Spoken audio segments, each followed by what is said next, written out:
ভাইয়া, আমার মেডিকেলের মাসিক ফি আর 4th ইয়ার ফাইনাল পরীক্ষার টাকা লাগবো। ও, কিন্তু তোর কত টাকা লাগবে এই মুহূর্তে? ভাইয়া, মাসিক ফি 10,000 আর 4th ইয়ার ফাইনাল পরীক্ষা 20,000 টাকা। তা তুই আগে কইবি না? এই মুহূর্তে আমি এতগুলো টাকা কই থেকে ম্যানেজ করে দিব? তুই আগে বললে ভালো হইতো না? আমি টাকাগুলো তোর জন্য ম্যানেজ করে রাখতাম। কিন্তু তুই এই মুহূর্তে এতগুলো টাকার কথা বললি, এই টাকাগুলো এখন আমি কই পাবো? ভাইয়া সমস্যা নাই, আজকেই টাকা লাগবে না। আমি আজকে তোমাকে বললাম 1 সপ্তাহ সময় আছে, 1 সপ্তাহের ভিতরে তুমি আমার টাকাটা দিয়ে দিও। আচ্ছা ঠিক আছে, যেহেতু একটা সপ্তাহ সময় আছে, দেখি আমি ম্যানেজ করতে পারি কিনা। আচ্ছা শোন, তুই একটা কাজ কর, ওইখানে একটা ভাই বসে আছে, তার কাছে গিয়ে তুই এই চাটা দিয়ে ধর। আচ্ছা ঠিক আছে ভাই। ভাই, এই নেন আপনার চা। ধন্যবাদ ভাইয়া, কিন্তু তুমি তোমার ভাইয়ের কাছে কিসের টাকা চাইলা? ও আসলে ভাই, আমি মেডিকেলে পড়াশোনা করি তো, আর সেজন্য মাসিক ফি আর সামনে 4th ইয়ার ফাইনাল পরীক্ষা, এই জন্য পরীক্ষার ফি আর মাসিক ফি টাকা চাইতে আসছিলাম। ও আচ্ছা, তোমার এই ভাই চার দোকানদারি করে তোমার মেডিকেলে পড়ায়? হ্যাঁ ভাই, ভাইয়া চায়ের দোকানদারি করে আমাকে প্রায় 3 বছরের মতো পড়াশোনা করাইলো। এই আর 1 সপ্তাহ পরে আমার 4th ইয়ার ফাইনাল পরীক্ষা। সামান্য এই চার দোকানদারি করে তোমার ভাই তোমার মেডিকেলে পড়ায়? মেডিকেল তো অনেক খরচ, কিভাবে দেয় তোমার ভাই? যে কেউ চাইলেই কিন্তু মেডিকেলে পড়াশোনা করতে পারে না, মেডিকেলের অনেক খরচ। হ্যাঁ ভাই, আমার ভাইয়া আমার জন্য প্রচুর কষ্ট করে। এই যে আমি মেডিকেলে পড়াশোনা করতেছি, আমি যখন যেটা চাই, যখন আমার যত টাকা লাগে, চাওয়া মাত্রই আমাকে দিয়ে দেয়। আসলে তোমার ভাইটা অনেক ভালো। বর্তমান সময়ে এরকম ভাই পাওয়া ভাগ্যের ব্যাপার। আর একটা কথা বলি শোনো, তোমার এই বাইরে কখনো কষ্ট দিও না, কারণ আমি অনেকটাই দেখছি বাপ মায় কষ্ট করে লেখাপড়া করার পরে, সন্তান প্রতিষ্ঠিত হওয়ার পরে বাপ মায়ের আর দেখে না। তাও আবার তোমার ভাই কত কষ্ট করে তোমারে মেডিকেলে পড়াইতেছে, এরকম সৌভাগ্যবান কয়জন হতে পারে বলো? হ্যাঁ ভাই, আপনি ঠিকই বলেছেন, আমার ভাই আমার জন্য অনেক কষ্ট করে। আর হ্যাঁ, আপনি না বললেন যে প্রতিষ্ঠিত হওয়ার পর সন্তান আর বাপ মাকে দেখে না? আমি আপনাকে বলতাছি, আমি ডক্টরি লাইন পাশ করার পরে আমি এমন কিছু করব না যাতে আমার ভাইয়ের মনে খুব কষ্ট পায়।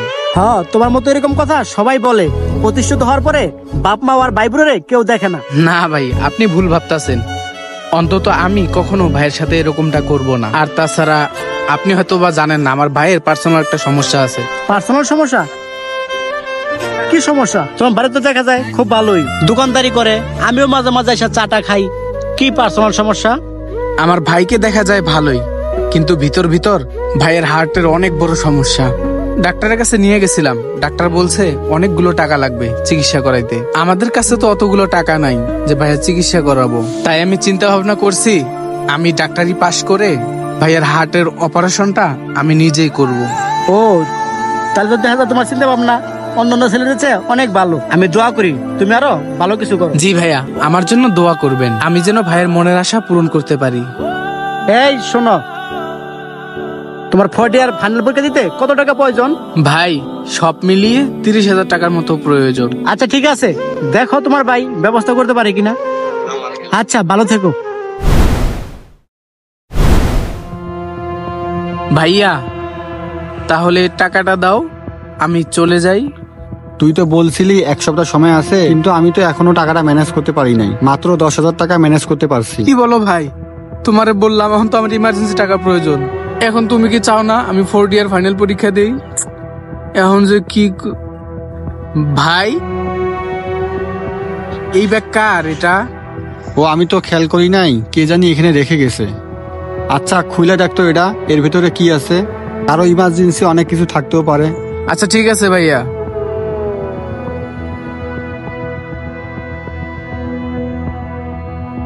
ভাই, এখানে তো অনেকগুলো টাকা, একটা চিঠিও আছে। ব্যাগের ভিতরে আবার কতটি টাকা রেখেছে। আচ্ছা তাহলে চিঠিটা পড়ে দেখতো, কি লিখছে চিঠির মধ্যে। আচ্ছা ঠিক আছে ভাইয়া, অনেকটি টাকাও। তুমি এটি ধরো তো, আমি পড়ি। যাই হোক, চিঠিটা খুলে দেখি এর ভিতরে কি লেখা আছে। আমি তোমার সেই ভাইয়াটা যাকে তোমার জীবনের গল্প বলেছিলে, তোমার ভাইয়ের কথাও বলেছিলে। আমি জানি তোমরা অনেক গরিব অসহায়, তাই তোমাকে এই টাকাটা দিলাম পরীক্ষা দেওয়ার জন্য।